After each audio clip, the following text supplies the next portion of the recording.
आज बायो में second chapter हम चला रहे हैं अभी। तो सेकेंड चैप्टर में 2 क्वेश्चन यानी कि 2 पार्ट आपके और बनाए जाएंगे। अभी तक हमने अनुप्रस्थ काट की बात की, 2 नामक के चित्र बनाए, शुक्राणु का आरेख प्लस जो मादा जनतंत्र होते हैं उसकी अनुप्रस्थ काट आपको बना के प्रोवाइड करा दिए। अब इसमें हम सिर्फ 2 पार्ट और बनाएंगे जिसमें मादा जननांग और नर जननांग इनकी विस्तारपूर्वक चर्चा करेंगे 2 पार्ट में।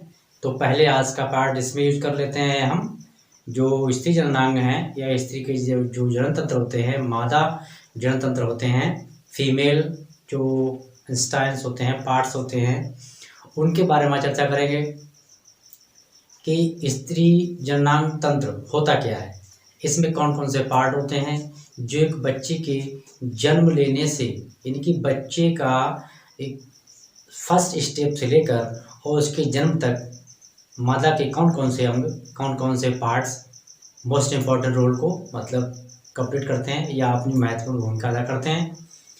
तो इसमें इम्पॉर्टेंट पॉइंट हैं जो मैं यहाँ लिखे हुए हैं, और जो इसकी मैं साथ ही आपको जो पिछले वीडियो डाला हूँ उसका सबका लिंक भी मिल जाएगा आपको इसमें। और जो मेन है आपका इसमें जो पार्ट्स हैं उन पार्ट्स को भी मैं बारी बारी से सभी के बारे में बता दूंगा कि यूट्रस क्या होता है, ओवरी क्या होता है, या फ्लोपिन ट्यूब्स क्या कहलाते हैं, या फिर आपका मैमल्स ग्लैंड्स क्या किसे कहते हैं।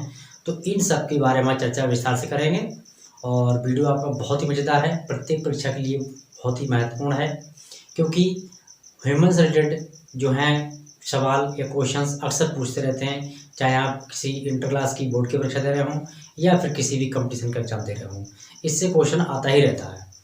तो आइए शुरू करते हैं इसको। देखिए, सबसे पहला मानव जन्म में हम पढ़ेंगे स्त्री जननतंत्र की व्याख्या।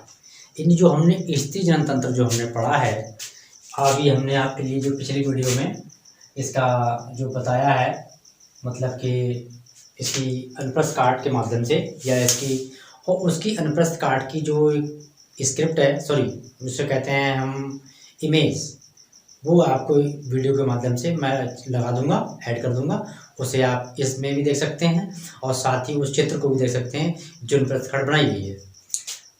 तो इसके माध्यम से हम शुरू करते हैं। सबसे पहले जो स्त्री जननतंत्र होता है उसमें क्या है, एक जोड़ा ओवरी जिसे हम अंडाशय कहते हैं, एक जोड़ा यानी कि एक जोड़ा अर्थात 2 क्या होते हैं, अंडाशय 2 पाए जाते हैं जो कि इस तरीके से होते हैं।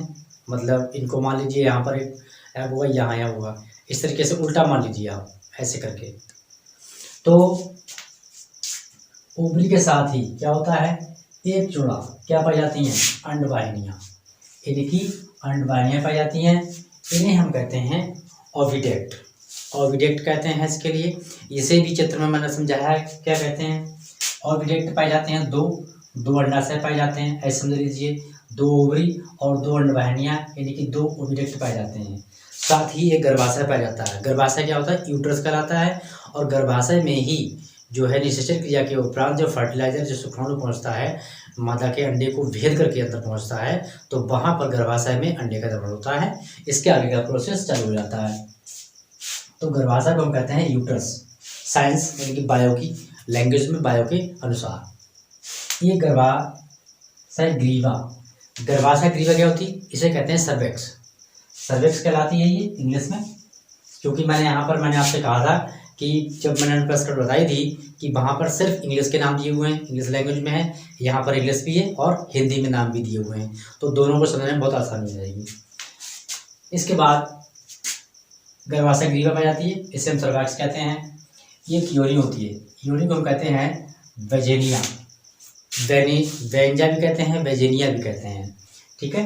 बार्थोलिन की ग्रंथियाँ, बार्थोलिन ग्रंथियाँ एवं बाहरी ग्रंथियाँ, सॉरी बाहरी जननेंद्रियाँ, या इन्हें कहते हैं बाह्य जननेंद्रियाँ भी कहते हैं।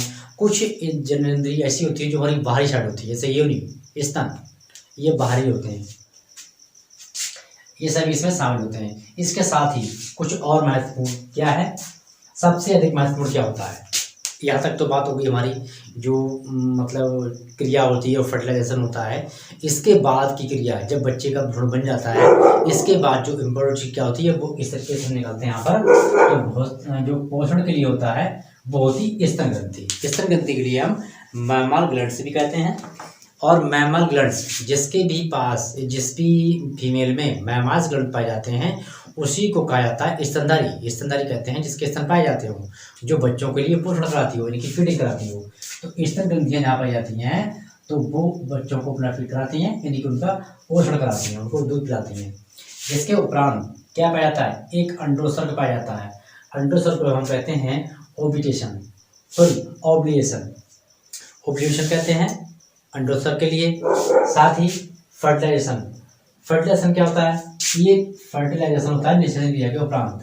निषेचन क्रिया के उपरांत जब मनुष्य के शुक्राणु बाहर आते हैं, यानी कि जो स्पर्म बाहर आता है, स्पर्म के बाहर आने के बाद में जो फर्टिलाइजेशन क्रिया होती है उसको हम कहते हैं अंडोत्सर्ग।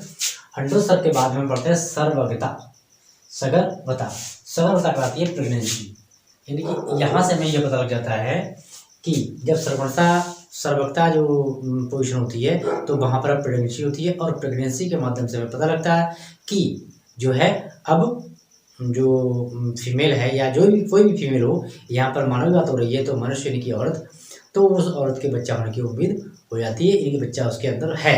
अब क्या है ये तो पता नहीं लगता है कि लड़की है कि लड़का है, लेकिन हाँ बच्चा है इसकी गारंटी हो जाती है। इसके साथ ही जो सर्वगता होती है इसमें सबसे बड़ा रोल होता है हमारा जो शिशु का जन्म, यानी कि शिशु की देखभाल करने में एक महत्वपूर्ण स्थान किसका होता है, स्तन, यानी कि मैमल ग्लैंड, यानी कि मैमरी ग्लैंड। स्तन ग्रंथियों का बहुत बड़ा रोल होता है, क्योंकि बच्चा जन्म के उपरांत अपनी माँ का ही दूध पीता है, माँ का दूध मिलना भी चाहिए, तो इनका रोल बहुत बड़ा होता है। अब इसमें कौन कौन सी जो पार्ट हमारे हैं जो बहुत इंपॉर्टेंट हैं फीमेल्स में, तो उनके बारे में अब देख लेते हैं बारी बारी से। सबसे पहले नाम आता है अंडाशय। अंडाशय को हम कहते हैं ओवरी। और जो मैं बोलूँगा, जिस तरीके से बोलूँगा उसको आप सीधा आप नोट करते जाएंगे, क्योंकि बोर्ड पर लिखने की अब जरूरत नहीं है, मैं आपको ऑलरेडी बोल देता हूँ, उसे समझ लेंगे आप। तो जो अंडाशय होता है, यानी कि हम ओवरी कहते हैं, ओवरी का काम होता है, ओवरी स्त्री के लैंगिक जनन का सबसे पहला भाग यानी प्राथमिक होता है। जो स्त्री युग्मक अंडाणु या ओवम, इसे अंडाणु कहते हैं, ओवम भी कहते हैं, के साथ कई स्टेरॉयड हार्मोन यानी कि अंडाशयी हार्मोन उत्पन्न होते हैं इसके अंदर, ठीक है।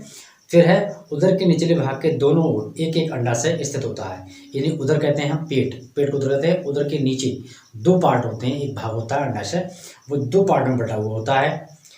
और अंडाशय की यानी कि प्रत्येक अंडाशय की लंबाई होती है वो 2 से 4 सेंटीमीटर की होती है। और योनि भित्ति, जो श्रोण भित्ति होती है, वो गर्भाशय की स्नायु जिसे कहते हैं लिग्नेंटेड से पीठ का यानी कि ओवरी स्टोमा से जुड़ा होता है। ये पीठ का 2 क्षेत्रों यानी कि प्रदेय बलकुट फेरिनल कास्टेट एक आंतरिक मेंडुला में विभक्त हो जाती है। अंडवाहिनी क्या करती हैं, इन्हें फ्लोपियन ट्यूब कहते हैं। अंडवाहिनियाँ यानी कि इसको डिम्बवाहिनियाँ नलिका या फ्लोपियन नलिका गर्भाशय तथा योनि से मिलकर स्त्री सहायक नलिकाएं बनती हैं, ठीक है। स्त्री सहायक नलिकाएं इनको बनाती हैं। इसके साथ क्या होता है, इन नलिकाओं की लंबाई होती है 10 से 12 सेंटीमीटर लंबाई होती है इनकी। अंडाशय के ठीक पास में वाला हिस्सा जो है कीप के आकार का होता है। जैसे कीप आप लोग कोई चीज डालते हैं, किसी में लिक्विड भरते हैं तो कीप लगाते हैं, उसे पीक बोलते हैं। तो कीप के नुमा ये बनी हुई होती हैं, जिसे कीप इंडोफिला कहा जाता है। इस कीप के किनारे से अंगुली दृश्य यानी कि हमारी जो उंगली होती है यानी कि फिंगर होती है, उसके हिसाब से एक झाड़ होती है, और उस झाड़ के हम कहते हैं फिम्बरी कहते हैं। अंडोत्सर्ग के उपरांत क्या होता है, अंडाशय जो होता है, अंडोत्सर्ग के दौरान अंडाशय से उत्सर्जित अंडाणु को संग्रहित करने का काम इन नलिकाओं का ही होता है। गर्भाशय का मेन काम है जो मतलब अंडाणु बनता है उसको सुरक्षा प्रदान करना और उसको अपने अंदर सुरक्षित रूप से स्थिर रखना। तो प्रत्येक माता में केवल एक गर्भाशय होता है, फीमेल कोई भी होगी एक ही गर्भाशय होगा। इसे हम शुद्ध अगर भाषा में कहें बिल्कुल लोकल वाले में तो बच्चादानी कहते हैं। यूट्रस को इंग्लिश में कहते हैं, अंडाशय विज्ञान भाषा में कहते हैं, और हिंदी में कहते हैं इसके लिए मतलब बच्चादानी मतलब जहाँ की बच्चा रखा होता है। बच्चे का दाना पानी होता है। गर्भाशय का आकार उल्टी रखी हुई नाशपाती आपने देखी होगी, वो नीचे से मोटी ऊपर पतली होती है, उसको ऐसे उल्टा कर दें तो उल्टा जो उसका ऊपर का आकार होगा मोटा वाला हो जाएगा, पतला नीचे जाता है। तो ठीक उसी प्रकार से गर्भाशय का मतलब एक आकार होता है। और गर्भाशय में जो है बच्चा यानी यूट्रस बच्चेदानी बच्चा अपना इस पर सही तरीके से रहता है। ग्रीवा की गुहा से ग्रीवा नाल सर्वाइवल नाल कहते हैं इसके लिए। और जो योनि के साथ मिलकर जन्मनाल, योनि के साथ मिलकर जन्मनाल कहते हैं जो बच्चे के जन्म के समय जो नाल पाया जाता है, बच्चे से शरीर से नाल जुड़ा होता है और वहीं से नाल को काट देते हैं और उस नाल को काटने के बाद उस प्रति तोंदी कहते हैं, ठीक है, नाभि भी कहते हैं इसके लिए। तो वो नाल वहीं से जुड़ा हुआ होता है। बाहरी पतले झिल्लीदार स्तर को परिगर्भाशय यानी गर्भाशय की 2 परतें पाई जाती हैं। एक बाहरी झिल्ला मतलब सबसे पहले तो यूट्रस में गर्भाशय में भ्रूण पहुंच जाता है, फिर उस भ्रूण के बाहरी लेयर में भी एक झिल्ली होती है। जैसे आपने देखा गाय या भैंस का बच्चा अगर निकलता है बाहर आता है बकरी का, तो उसके ऊपर एक लेयर चिपकी होती है पन्नी टाइप की, तो वो लेयर कहलाती है हमारी परिगर्भाशय। गर्भाशय में बच्चा इस स्थिति में रहता है। बाह्य जननेंद्रियां क्या कहलाती हैं, उन्हें समझ लेते हैं थोड़ा सा। इन्हें कहते हैं एक्सटर्नल ग्लैंड्स। बाह्य जननेंद्रियां इसे कहते हैं एक्सटर्नल ग्लैंड, मतलब कि ग्लैंडिया। बाह्य जननेंद्रियां इसे कहते हैं एक्सटर्नल ग्लैंडिला। तो इसमें क्या होता है, स्त्री के बाहर मतलब कि स्त्री यानी कि जो फीमेल होती है उसके शरीर के बाहरी पार्ट को हम बाहरी इंद्रिय कहते हैं। इसके अंदर जगन सेल यानी कि मॉस ट्यूब्स होते हैं। जगन सेल मैप्स ट्यूब कहलाता है इंग्लिश में। बृहद बखोष्ठ लबिया मजोरा, इसे लबिया मजोरा कहते हैं। लघु बखोष्ठ लोबिया माइनरा कहते हैं।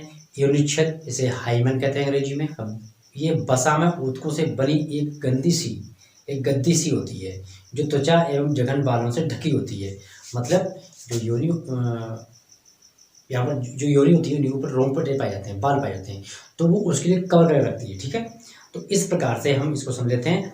अब हम थोड़ा सा और इसे जान लेते हैं कि जो जघन सेल होते हैं उनके नीचे तक फैले होते हैं, योनि द्वार को घेरे रहते हैं, यानी कि जो एक स्पेस होता है, जो खाली जगह होती है जिससे हम यूरिन टॉयलेट जाते हैं, वो पार्ट उसमें ढका रहता है। इसके बाद लघु बखोष्ठ क्या कहते हैं, इसको कहते हैं लिम्बिया माइनर और आउटर लिप्स, यानी कि ऊतकों का एक जोड़ा बर्न होता है जो कि मतलब भक्ष शेप के लिए यानी कलेक्टर्स के लिए एक छोटी सी अंगुली जैसी रचना उसमें होती है, और जहाँ से मतलब यूरोनियम पास आउट होता है। में मथराम रसराव का जन्म नाल के रूप में एक लचीली पेशी रचना का निर्माण होता है जिसे हम योनि कहते हैं, ठीक है। यहाँ तक हमने इसको समझ लिया। अब समझते हैं स्तन ग्रंथियाँ। स्तन ग्रंथियाँ आप जानते हैं, स्तन ग्रंथियों का काम यही होता है कि बच्चे का मतलब पालन पोषण करना, बच्चे के लिए फीड कराना, यानी स्तन ग्रंथियों के माध्यम से ही बच्चे के लिए दूध प्रोवाइड होता है, मिल्क आता है। इन्हें हम मिल्क पाइप भी कह सकते हैं। और जो कि प्रत्येक स्तन का ग्रंथिल ऊतक जो पेस्ट्रेक स्थल जो 2 स्तन पाए जाते हैं उनमें से प्रत्येक यानी दोनों में एक में क्या होता है 15 से 20 स्तनपालियाँ यानी कि मेमोरी लोब्स में विभक्त होता है। एक स्तन में 15 से 20 स्तनपालियाँ पाई जाती हैं। इन्हीं कोशिकाओं के गुच्छे से होते हैं जिन्हें हम कूपिका कहते हैं। कूपिका मतलब स्तन का बिल्कुल बाहरी वाला भाग, सबसे आउटर वाला पार्ट होता है जिससे बच्चा अपने ओठों में टच करके दूध को चूसता है या उसको दूध को पीता है, तो कहलाता है, ठीक है। अब स्तन वाहिनियाँ मेमोरी डक्ट्स कहलाती है ये, ठीक है। इन वाहिनियों का काम होता है कि दूध के लिए उस बच्चे के जो लास्ट जो मतलब क्या होगा कूपिका होती है वहाँ तक पहुँचाना, और जिससे बच्चा आसानी से मतलब अपनी माँ का मतलब दूध पी पाता है। और इस तरीके से आज हमने जाना कि फीमेल में पाए जाने वाले अंग और उन अंगों को विस्तारपूर्वक कैसे जानेंगे हम।